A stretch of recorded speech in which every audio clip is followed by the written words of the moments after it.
Hello everyone and welcome back to the channel. Thanks for checking it out if you're new. As the title of this video implies, this is what I watched, read, and played in May 2024. This is a series where I look back on what I did this month, give you some recommendations, tell you what to avoid, and just overall my thoughts on what I watched, read, and played this month. So let's get into it first with the movies that I watched. So starting off this month, the first movie I watched this month was actually a 25-year-old movie, and that's Star Wars: The Phantom Menace. This movie was re-released in theaters this past month for its 25th anniversary. You know, they had the redesign of the poster. I got the popcorn tin of it here because I really like Matt Ferguson's art. That's the artist who did this poster. We all like to dog on The Phantom Menace and, oh, it's bad and it doesn't look good, the CGI, way too much CGI, but experiencing it in theaters was like, wow, I see why in 1999 this movie made a butt ton of money, because it is just something special. The VFX at the time were groundbreaking. Like, yes, it's easy to make fun of them now, but at the time they were amazing, and honestly, a lot of it still holds up. Then, after that, I went and saw The Fall Guy. This is a movie starring Ryan Gosling where he stars as a stunt double, aka the Fall Guy, and he ends up in this elaborate plot where the star of the movie goes missing, and so he's contracted by the studio head to go find the missing star. This is done by 87 North, which they're the stunt studio, basically. They're the John Wicks and things like that. And so I do think this movie has good action. It is an action comedy. I think the action sequences are fun. I think maybe a little too light on the comedy, not as funny as it might seem. But it was a cute little watch. Like, I'd watch it again at some point. Like, definitely on streaming. Which, it's already on digital now, because that's a whole different problem. But we have to stop. That movie got thrown onto digital 2 weeks after it released in theaters. Like, how do you guys expect these movies to make their money back when half the time they're spent on digital? Like, back in the day, a movie would play in theaters for like 6 to 9 months before it would come to home media. And now, for movies like The Fall Guy, where people might be questioning, they'll go, oh, it's already on iTunes. I'll just rent it for $20. Why would I drive all the way to the theater? So stop putting movies on digital so early. Then, for a video that I am still working on, my friends and I reacted to Doctor Who the movie. This is a attempted reboot of the Doctor Who brand after it went on hiatus back in the 80s, and it stars Paul McGann as the 8th Doctor. This, for a while, was his only on-screen appearance because this movie flopped in the U.S., and it was co-produced by the U.S., kind of a bring Doctor Who to the United States. But it flopped, and nobody saw it, and everybody hates this movie, when honestly, my friends and I had a good time. Like, we enjoyed it a lot. Is it perfect? No. I would say it's kind of a bad movie, but it's not as terrible as you might think it is going in. Unfortunately, that movie is kind of picky. It's been removed from all streaming services and like digital rental stores, things like that. But if you look hard enough, you might be able to find it on like Internet Archive or YouTube even. Then for a video over on Phil with 1L's channel, we watched Generation X. This is similar to the Doctor Who movie, a TV pilot from the 90s. Where they were attempting to make a live-action X-Men TV show on Fox. And so we watched the horrible, horrible, horrible pilot movie. We're all hyper-fixating on X-Men right now, because, X-Men 97 is so good. But man, does that movie stink. I would say overall, don't watch it. Go watch somebody else's video on it. Don't check that one out. And then continuing with the X-Men, I am working on an X-Men related video. I don't want to spoil what it is at the moment, but I rewatched a handful of X-Men movies while doing some research for that video. And so I rewatched The New Mutants. This is a movie about a group of teens who are locked in a facility as they learn to embrace and control their powers. And it leans into the horror genre, of superhero powers, where not every superhero power is exactly the best or most comfortable. And I think the movie's okay. It does have the blessing of only being 90 minutes. Like, it is incredibly short. But the movie is also pretty boring. Like, not a lot happens. And this movie was plagued, if you might remember. This was the movie that was supposed to have reshoots and things like that never happened. And so, it's kind of a mess. But it's blissfully short. It's on Disney Plus if you want to check it out. As, like, the, finale to the Fox X-Men movies, it's a flop, it's a dud. But it wasn't supposed to be the last one, so that's not that movie's fault. Then I went and saw Kingdom of the Planet of the Apes. This is the 4th Planet of the Apes movie in the new, reboot, sequel, prequel trilogy. It's not a trilogy anymore. And I have to admit, I was hesitant with this movie. This movie skips 300 years into the future and follows an all-new cast of characters. Everybody we watched in the original trilogy is dead by now. And I hesitated, okay, why do I care then? All the characters I liked are gone. But it actually was interesting. This follows a new character called Noah as he discovers a human and befriends some other apes as he goes to save his tribe from a bunch of evil monkeys. I don't want to spoil it, so I'm being pretty vague. But yeah, I thought it was interesting, and it raised a lot of questions. Like, my friend Phil with 1L and I were talking a lot about how before this movie, one of the people involved with the production had said that they actually planned for 9 of these movies. And look, we're already on the 4th one, so we're halfway there. And both Phil and I were like, 9? There's no way.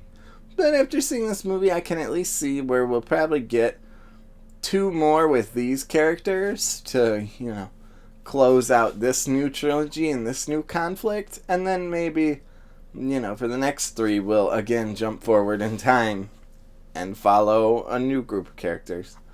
But right now, Planet of the Apes actually seems pretty hopeful. It definitely made me scared.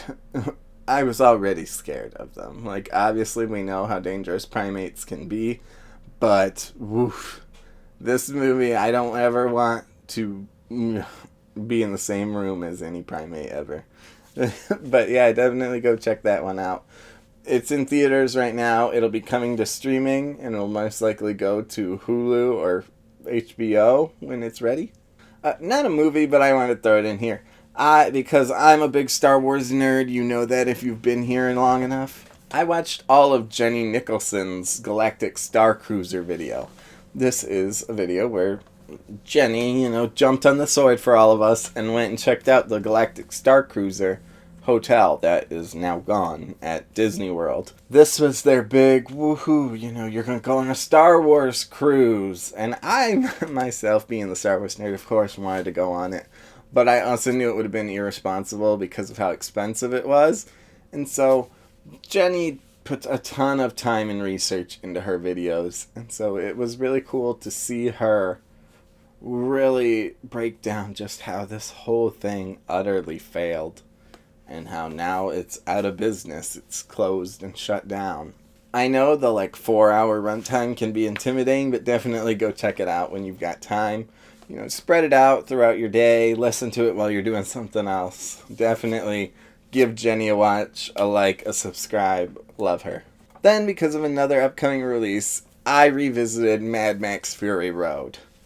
This is a sort of reboot sequel to the old Mad Max movies starring Tom Hardy and Charlize Theron as Max and Furiosa as they try to help these women escape from their oppressors and captives and have to travel along the Fury Road. And I loved this movie so much.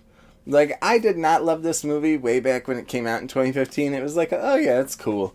But rewatching it now, it's man, that movie has the sauce. That movie knows what it's doing. It's so creative in every way. Sound, cinematography, editing, color correction, and acting. Everything that could go right for that movie does. And the blend of practical and visual effects, to create this environment in this world of Australia, of all places. definitely, I like 10 out of 10 movie. What's there to say? John Wick, you know what to do. Yeah, I'm thinking. And the day after rewatching that, my friend Phil and I went and saw Furiosa, a Mad Max saga. This is a prequel series where Furiosa is now played by Anya Taylor-Joy, and it follows her journey into basically how she became Furiosa. You know, what is her story? How did she become the woman that we see Charlize Theron playing in the movie in Fury Road? And I thought this one was okay. Like, I don't think the story is as strong as Fury Road. Like, overall, I would say, not to, you know, right away, write off Furiosa, but if Mad Max is a 10 out of 10, Furiosa's like a 7 out of 10. Like, it's okay, but I just don't know. There is a lot heavier reliance on digital effects rather than practical effects. The first movie blended its digital and practical effects very well, versus this one I felt like relied on a lot of digital. I also feel like the narrative just wasn't really there. Like, I feel like this movie is longer. Fury Road is like a clean, like, 2 hours. Like, it does not overstay its welcome. Well, Furiosa is like 2 hours and 20 minutes. And there's definitely like 20 minutes of this movie you could have cut off. / it almost needed more. Like, there were some gaps in the story where you're like, oh, that happened already? And they're just like, yeah, she's mad now because of it. And it's like, I wish I could have seen that. And so, overall, like, I do think the movie is good, and I don't hate it, because, you know, I'm not one of those losers on the internet, that's because it's Furiosa, you know, women bad. No, shut up, losers on the internet. Like, I would rather have watched this movie than a Mad Max movie, which I think they've said that they're working on. Even though Max already has, like, what, 3 movies before Fury Road? Why do we need another Max movie? I also think this movie leaves a bit of a bitter taste in everybody's mouth because they recast the role of Furiosa with Anya Taylor-Joy, which I think she does a fine enough job. Like, we know Anya Taylor-Joy can act. And I think she's fine, but I just don't think she sells it as much as Charlize Theron does. And I think the movie, maybe, like, I know why we did it, because it's a prequel, and, you know, you'd be like, oh, Charlize is too old, even though we de-age men all the time. But I think you could have at least had Charlize show up near the end, like, have it be the Anya Taylor-Joy Furiosa for most of the movie, and then, I don't know, skip forward, like it's kind of maybe implied in the movie, and have it be Charlize for the third or final scene, you know, third act, final sequence, whatever you want to say. But yeah, overall, like, Furiosa is a fine, fun time. You will enjoy it. Will I be revisiting it as much as I'm going to revisit Fury Road? No. But still a good watch. Check it out when you can. And then, speaking of old grumpy people in the desert, we've got Logan. This is again for the X-Men related video I'm working on. This is the what was supposed to be Hugh Jackman's final outing as Wolverine before he's come back again and again.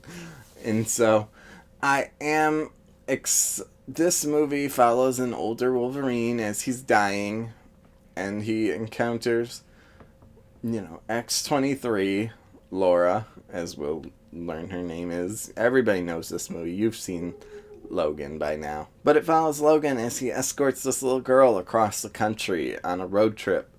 And it's pretty good. Like, what's there to say about Logan that hasn't already been said?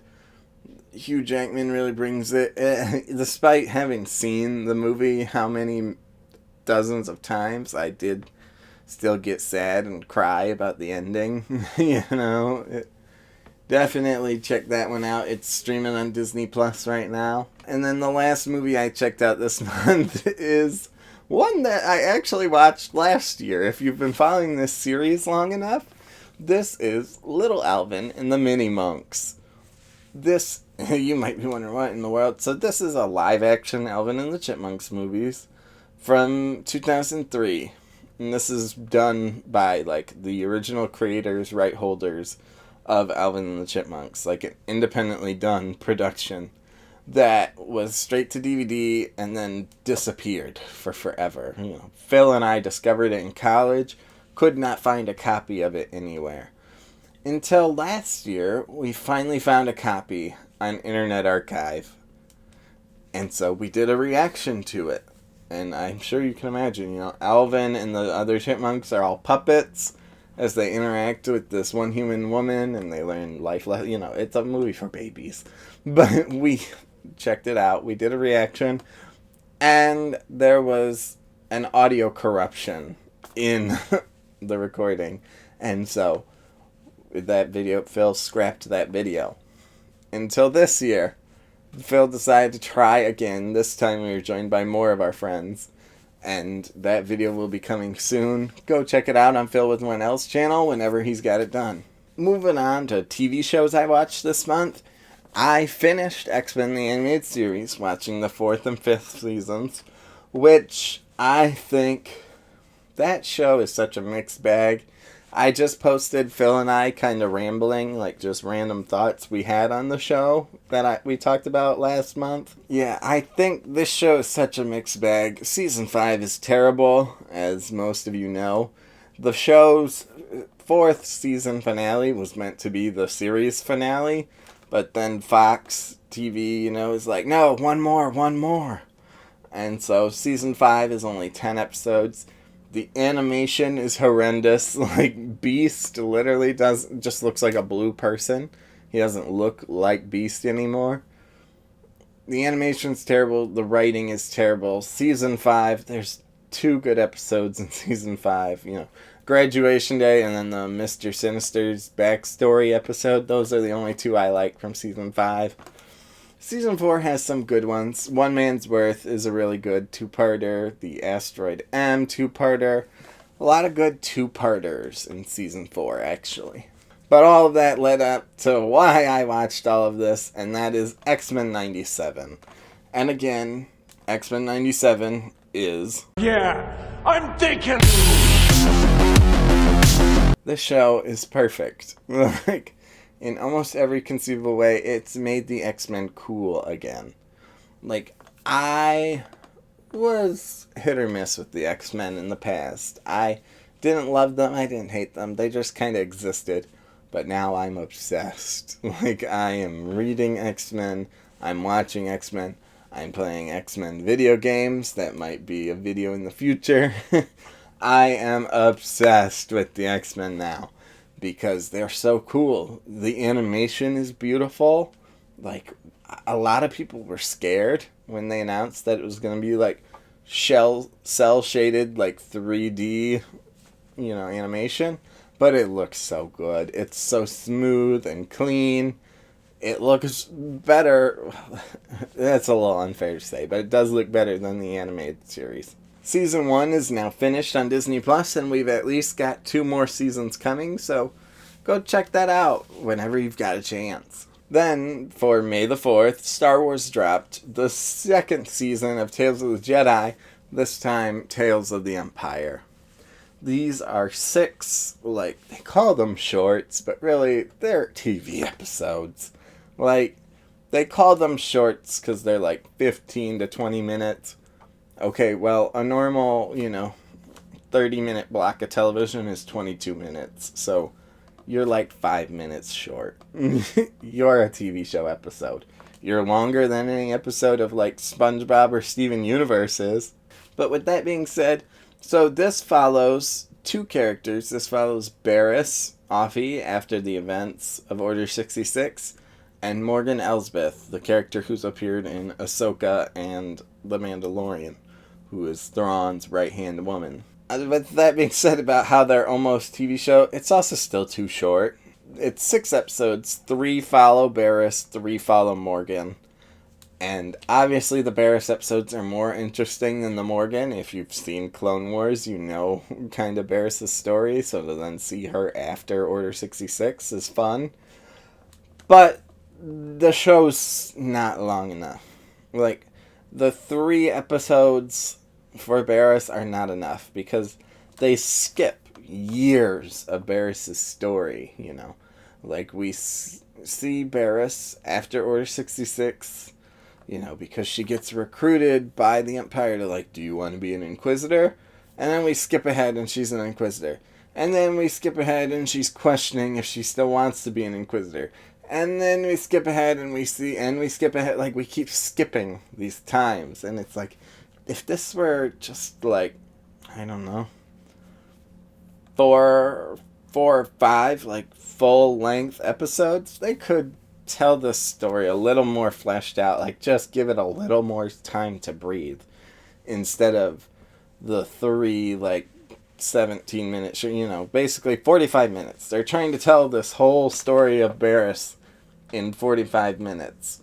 Whereas if you had, like I said, 4 episodes at like 22 minutes, then that gives you more like 75, 80 minutes, you know, like 90 minutes, you know. So I do like the Tales of Anthology aspect. I hope they continue to do it like every May the 4th. Just give us these shorts. But at the same time, I wish they would be more comfortable with just letting them be, like, I think they're really focused on, like, oh, they're shorts, so it's not a commitment. But I would prefer it be, like, you know, instead of 6 shorts, make it 8 full-length episodes. But I also know that's a lot more animation and a lot more writing and a lot more time. So check out Tales of the Empire if you're at all curious on Disney+. But Disney, next year, when we get Tales of whoever's next, please make it longer. Doctor Who, Series 14 or Season 1, whatever you want to call it, has started. This is following Ncuti Gatwa's 15th Doctor and his companion Ruby Sunday as they journey through space and time. This is kind of the Disney era of Doctor Who. You know, now Disney is co-funding and producing the new season of Doctor Who. And I think this season is interesting. I've been posting reviews of every episode weekly, you know, over on this channel. Check those out if you're interested in my full fleshed out thoughts of each episode. But so far, we're halfway through the season because it's only 8 episodes. And while I'm enjoying it, I think 8 is too short, as I've said in those episodes. It doesn't give time for filler or any kind of character development. It's just like story beat after story beat after story beat. And you're like, oh my goodness. I need a chance to breathe. I need a chance for, like, just go be silly on an alien planet for once. But overall, I do like it. I like the 15th Doctor. I like Ruby. I'm excited to see what these last 4 episodes bring to the table, especially because 2 of them are the finale. The finale is a 2-parter, so really there's only 2 episodes left and then the end. But that's over on Disney Plus now. And like I said, you might be confused because I said Series 14 on Disney. It's labeled as Season 1 because it's the first season of the new Disney era.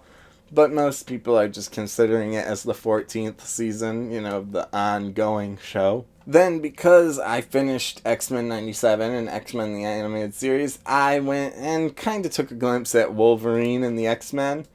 This is a series from the early 2010s, late 2000s, I don't remember, but kind of inspired by the movies. And I think this series, it follows Wolverine as he reassembles the X-Men after a terrible event broke them up. And Wolverine is now their leader. And I think the show's okay. I think maybe jumping into it from 97 was a bad idea, because it's almost too much of more of the same. Like, it's not X-Men 97 levels of writing, but it is, like, kind of the same characters, same conflicts. So maybe I'll go check out Evolution instead, which is, I know, like, the whole teen show, like, it's different enough. My Adventures with Superman Season 2 started this month with 2 fun and cute episodes, you know. Here we see this is a reimagining of the Superman mythos, so it is not your traditional Superman, Lois, Jimmy Olsen, and Lex Luthor. These are new reimaginings of the characters. We've even got reimaginings of Superman's villains. Like, for example, in this show, Right now, Superman finds himself up against Task Force X, the Suicide Squad, and Amanda Waller, which are traditionally Batman villains. So it's interesting here to see how Superman handles these villains, and also how these villains, who would normally fight Batman, fight Superman of all people. It's a fun, cute little 22-minute show.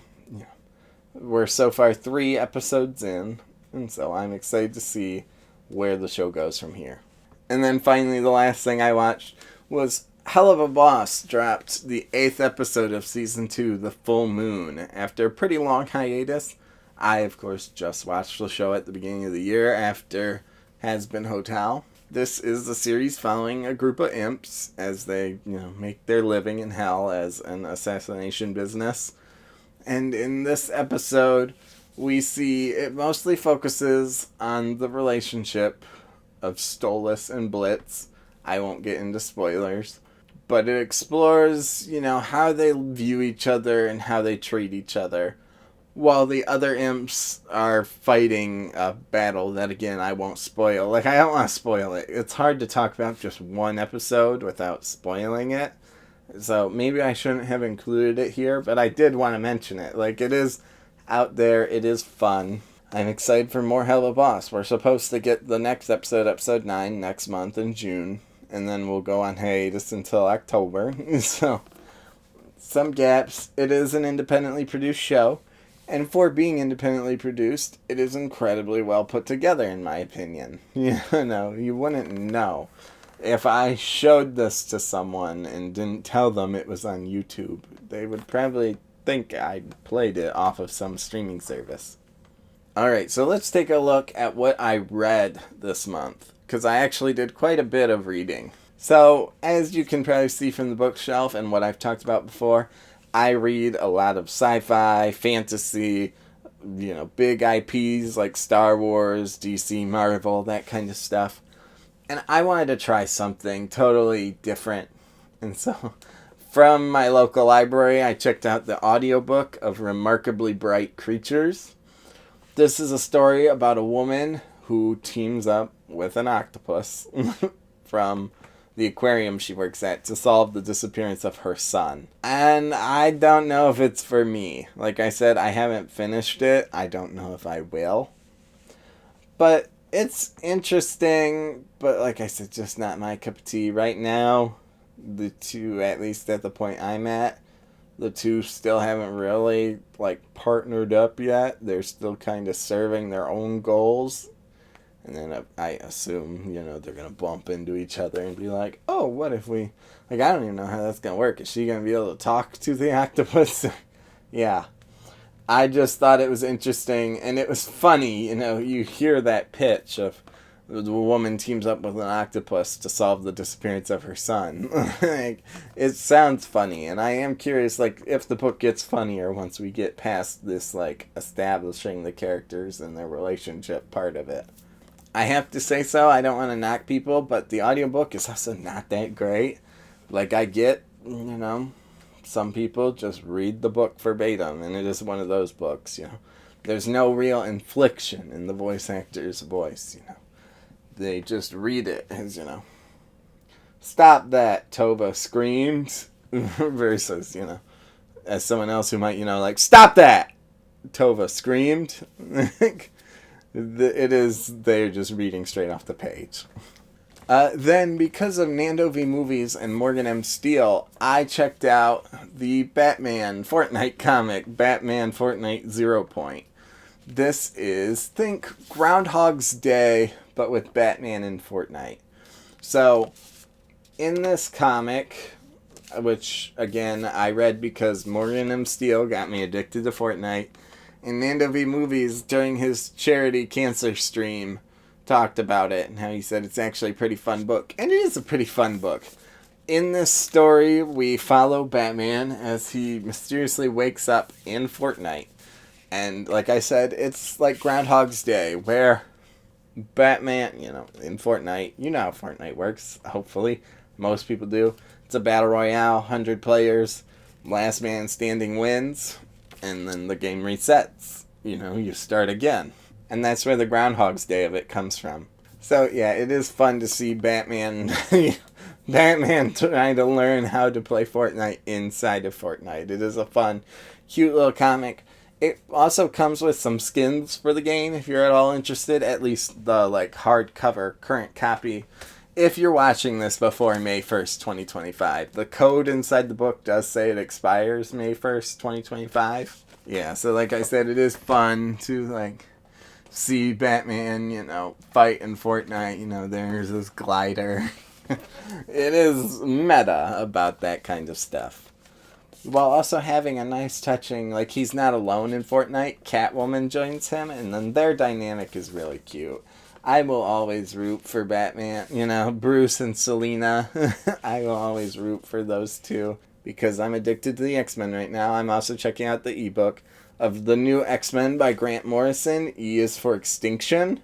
This is a pretty relevant storyline when you look at X-Men 97 and Deadpool and Wolverine coming out soon. This is a story where the X-Men encounter Cassandra Nova, who I won't spoil who she is, but she's in Deadpool and Wolverine. She's going to be the villain of that movie if you haven't seen the trailers. Sorry, she is in the trailers. So. And then there are some other characters who appear in 97, and it's just a fun, interesting storyline. I don't want to spoil it, because I went in knowing nothing, and I think that's the best way to experience it. Next, I checked out Ultimate Spider-Man number 5 this month. This is the 5th entry, as the name implies, of the current Ultimate Spider-Man run. And in this issue, we see the origins of how Harry became the Green Goblin of this universe. And that's all I want to say. I don't want to spoil it. It's a fun book. I really like the way the story is evolving and growing. I know a lot of people have been complaining, a lot of the, not so patient people online have been complaining about oh, it's so slow, nothing happens, everybody's just talking. Okay, well, it can't just be Spider-Man punching things every issue. He does have to talk to people at some point. And so, I liked what we learned in this story, and again, I'm excited to see, it's weaving a web, as spiders do. And each thread eventually leads to the full picture. And so I like where this book is going. Also this month we had the conclusion of Justice League vs. Godzilla vs. Kong. This is the crossover with the legendary monsters and the DC heroes as they battle it out. This final issue is the big fight. There's kind of the opposite of how we were just talking about with Ultimate Spider-Man. This one, very little dialogue. Whole lot of action, big splash pages of the heroes fighting the monsters, as well as the villains getting involved. It's a really fun comic, it's definitely interesting, definitely not canon, so to say, definitely its own thing, just based on what has happened in the movies, compared to some of the MonsterVerse characters that show up. We know that, that can't really be what happened, but it's a fun little thing, if you, like I said, if you've ever wanted to know who wins in a fight, Superman or Godzilla, this story gives you your answer. Then, next, I also, speaking of Spider-Man, there's 2 Spider-Man storylines. There's a lot more than 2, but the 2 I'm reading are Ultimate and Spectacular Spider-Men. This follows, Peter and Miles teaming up. The first time they've ever teamed up in a comic story. An ongoing run, I should say. They've teamed up before in the past. But, so in this issue, we kind of explore both of their personal lives, Pete with Gwen and Miles with Kamala, because they've paired up together. Don't want to spoil things, I'm a broken record at that point. But this explores their relationship, basically Miles going on a date with Kamala while Pete goes on a date with Gwen, and seeing how that affects their Spider-Manning and their own personal lives. And then finally, last but not least, but the last thing I read this month in May was the free comic book day issue of the new Doctor Who run. So if you don't know, every Doctor has a comic run, and of course this is the first issue. This is actually number 0, because free comic book day is a day where they give out select books like this that don't necessarily matter. You know, they're usually like one-off short stories or prequels that set up the bigger story at hand. So do you have to read it to start reading the actual 15th Doctor comics? No, but it's a fun little tidbit if you did. It's a fun little adventure where Ruby and the Doctor travel back to like the 1700s, old England, and they find some time anachronisms, and they attempt to solve it. And in attempting to solve it, they unlock a bigger mystery that, like I said, will be covered in the actual comic line. This is, like I said, number 0. I also want to throw it in here that, yes, the cover is a picture of Inshurigawa, but I actually really like the art. The artist, Kelsey Ramsey, I hope she sticks around, because I actually really liked the art style of this book and the way the Doctor was drawn and stuff like that. Like, I know it's going to be a bit overblown by the camera, but you can kind of see where I think it's a fun little art style. It's a fun little art style, but it's not unfamiliar to the point where you're like, oh, who is that? You know, you clearly you can see it's supposed to be the 15th Doctor and Ruby. And then, like I said, basically this book is like a little commercial, because then at the end, you know, it tells you like, oh, the real comic's coming in June. So I'll probably definitely pick that up when it comes out now, this month in June. So then, looking at video games this month, honestly, you know, I'm now realizing it is now going into June, and 2024 has been incredibly light on video games.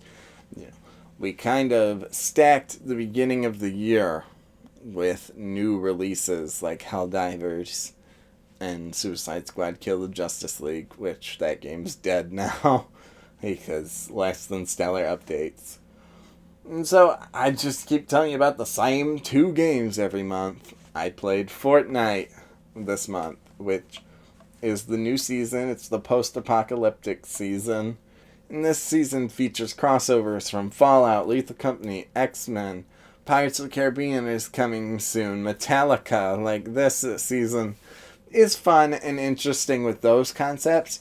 The big thing with this season is very Mad Max inspired, you know. The cars now have guns and spikes and bulletproof tires and things like that make them formidable in a fight. You know, the mythics this season, the bosses, all have special, you know. In the past, you've wanted the boss's special gun. Now they have special cars. And the cars are a bit OP. They have nerfed them. I haven't played since they nerfed them. They do make the game a little disappointing, because, you know, you're not necessarily there to fight in a car. But I think after, it's taken some getting used to, but my friends and I have gotten a few victory royales with them. And I don't know, last season was perfect with the Greek mythology theme. The X-Men aren't here yet. You know, they come in like the first week of July. So I'm excited to see when the X-Men arrive, what that will do to the game. Like, we know for sure Magneto is in the game, and he has a mythic ability to, like, throw magnetic items. And so, again, curious to see what Fortnite will do. There's so much to do in Fortnite, whether it be the Rock Band, Lego, racing, or the Battle Royale. And then the other game that I play every single month is Overwatch 2. Not much new going on with Overwatch 2. This season has been kind of uneventful, kind of stagnant. They started out strong with like the Mirror Watch, you know, the alternate universe heroes and villains, but the costumes are kind of boring. The event was fun while it lasted, but that's about all they had. And so Overwatch is kind of in that we're just riding out the last like 20 days of the season at this point. So yeah, that's what I did this month in May. A bit of an eventful month, you know, a lot of movies, a lot of books and shows, a lot of everything. And so let me know what you did in the month of May, or if you checked out anything I did, what were your thoughts on it? Let me know in the comments down below. If you liked what you saw here, don't forget to like, subscribe, and hit the bell so you know when that next one's coming. Thank you for watching, and I'll see you in the next one.